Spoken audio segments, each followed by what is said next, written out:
कैलू मजबूर ए रानी काहे भागतर दूर ए रानी काहे कैलू मजबूर काहे भागतर दूर प्यार करे तू डाल जन बाधा ए हो अरे पलंग से गिरवाला ए दादा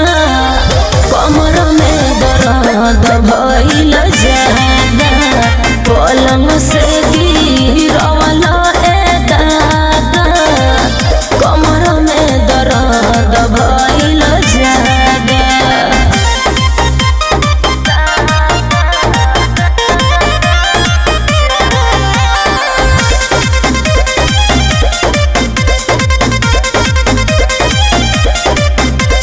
अपने मरद से काहे डरालू काहे इतना भाव तुरानी खालू तोहर कोई गलतिया ए राजा सुन कालू के रतिया ए राजा मन कर दी गारी तोहरा के कह दी कनतिया ए राजा तोहर बोलता बाटे इरादा हर पलंग से गिरवाला ए दादा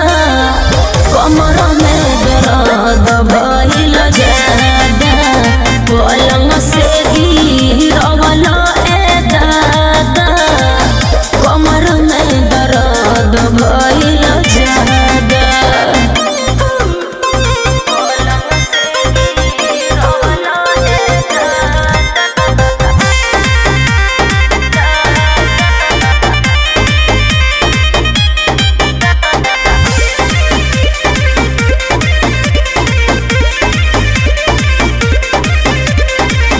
हाथ के तोहर चूड़ी रानी गड़ल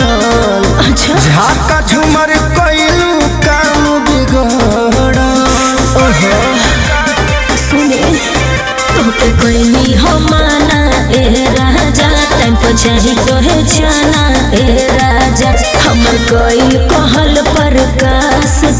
अब ज्यादा खाना ए राजा हे सारी संजय कहे चल चल सादा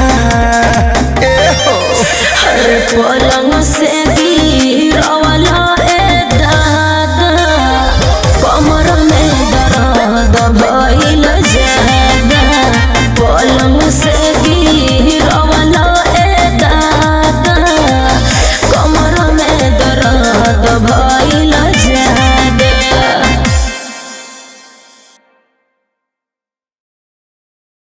प्यार करे तू डाल जन बाधा ए हो हर पलंग से